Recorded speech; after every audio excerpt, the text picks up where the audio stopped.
today it's another sunny day, so the bottom half of my face is going to look like it's completely washed out. The first thing I was going to mention in yesterday's video that I couldn't remember was that I like driving to school in my own car. Not necessarily by myself, but in my own car. It feels sturdy, it feels safe, it's secure. I got the heat on ever so slightly.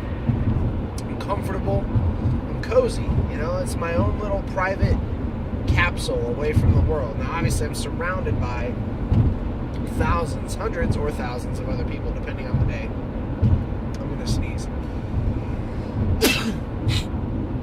Excuse me. Whew. All right. Raw moment. These are the things that happen.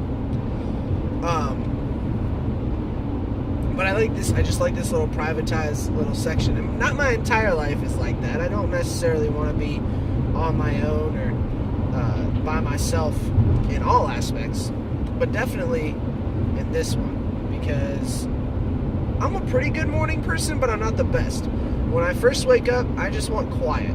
I don't want to have a conversation. I don't want to talk to anybody. Not because I'm in a bad mood, but just because I'm waking up, I'm formulating my thoughts for the day, kind of getting in touch with myself, coming out of that groggy sleepiness and stuff like that. So I like this little private area. I can listen to the radio if I want. I can ride in silence if I want. I don't have to worry about anybody, trying to start up some small talk or anything like that. So, second thing for this one, I'm sorry there was no yesterday afternoon video. I left school. I had to get over to the church to meet with somebody about some plans for this summer. And then I had to go straight from there to go pick up Mary Jane from work. So, just didn't record. I could have.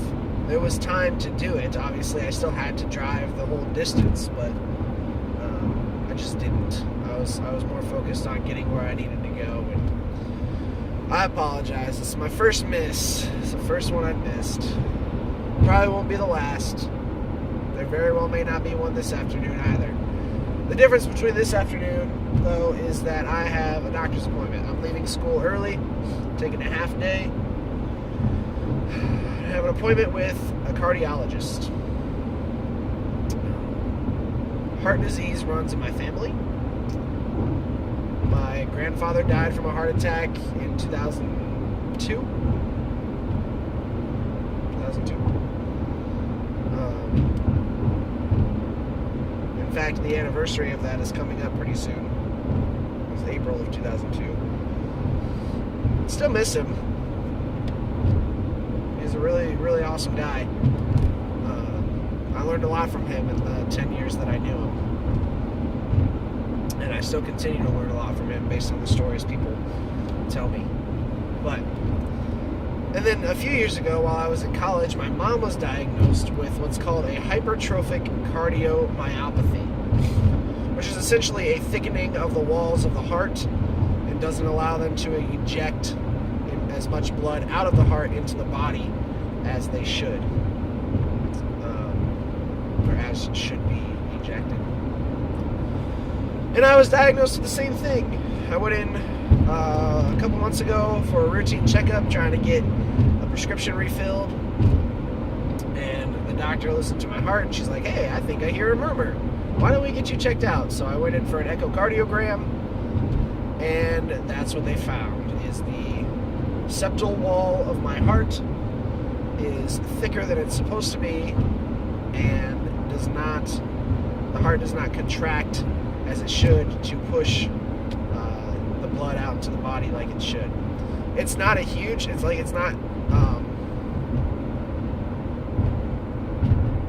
there's this thing called, I call it an ejection factor.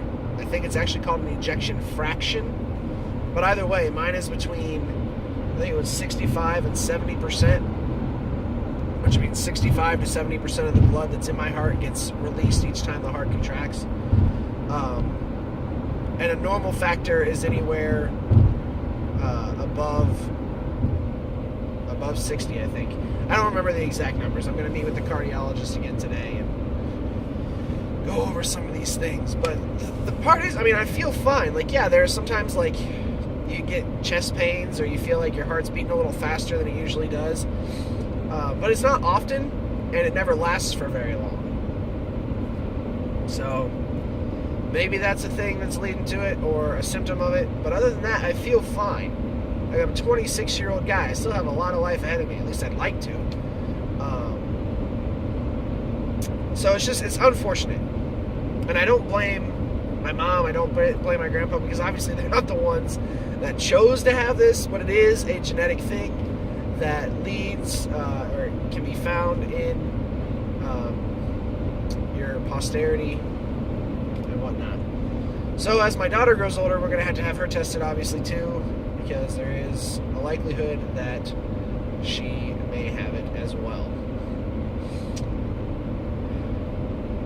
So I'm going to get that checked out this afternoon. I have an appointment for another echocardiogram where they're going to put some dye inside of me so they can better see the contrast between the walls of the heart and the arteries or the valves or whatever. I don't know. Essentially, they're going to put an IV in me, and I'm going to get this, based on what they said, I'm going to get this gentle warming sensation, and then they're going to scan my heart again and take a look and see what they can see.